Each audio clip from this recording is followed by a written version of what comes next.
Do you truly know yourself? What about your enemies? Sun Tzu, a revered Chinese general, asserted that victory comes from this knowledge. In the grand tapestry of strategic thinking, Sun Tzu's philosophy shines as a beacon of wisdom, guiding leaders through the labyrinth of conflicts and power dynamics. His masterpiece, The Art of War, is a testament to the timeless relevance of understanding oneself and one's adversary. But what does it mean to truly know oneself and one's enemy? In the realm of strategy, knowing oneself is not a journey of self-discovery, but a meticulous assessment of strengths and weaknesses.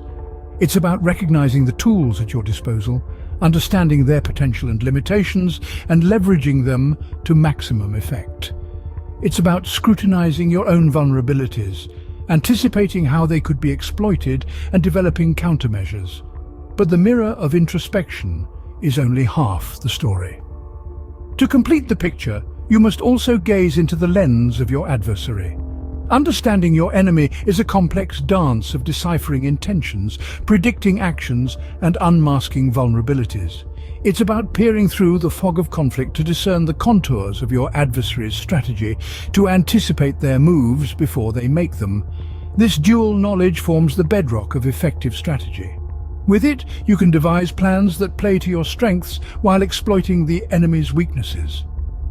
It allows you to navigate the battlefield with the precision of a chess grandmaster, anticipating and countering every move with a keen sense of foresight.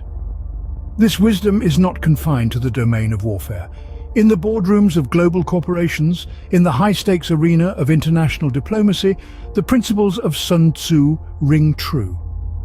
Whether you're a business leader strategizing for market dominance or a political figure navigating the treacherous waters of global politics, knowing yourself and your adversary is a crucial ingredient for success.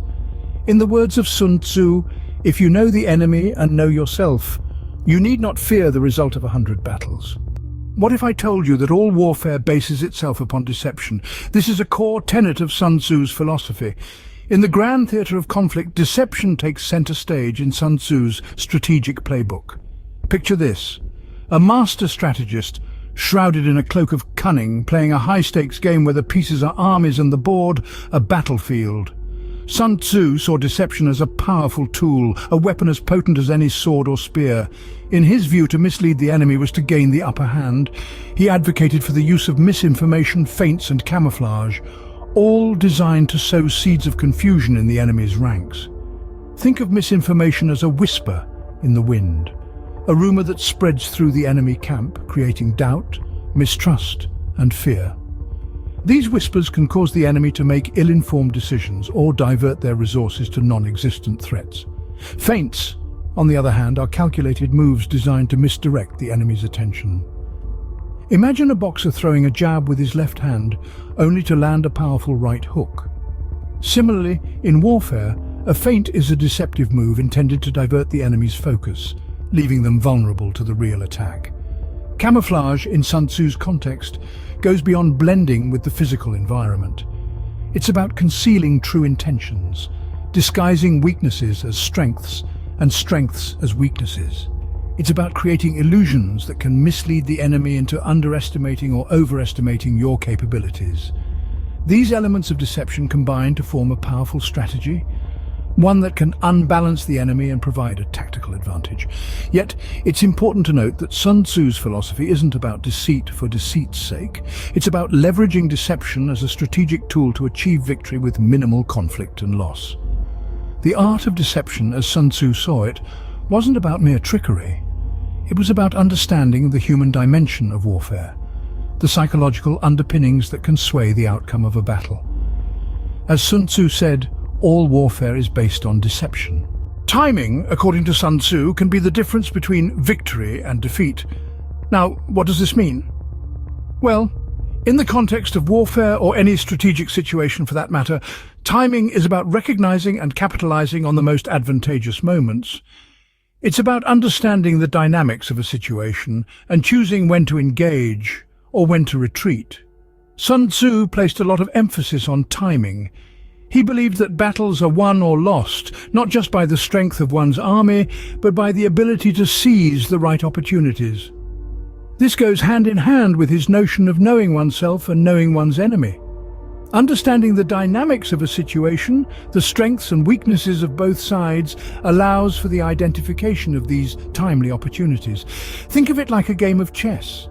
Each move you make, each piece you advance or retreat, is a decision.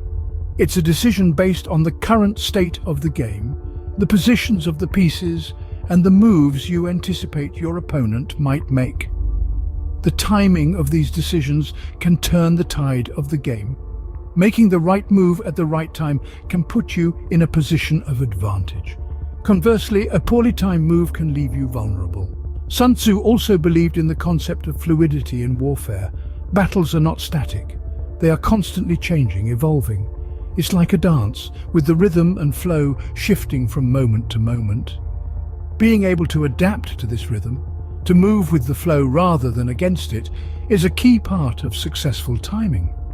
But perhaps the most important thing about timing is that it's not just about the present. It's about the future too. It's about anticipation, about foresight. It's about understanding not just where you are, but where you're going, and making your moves accordingly.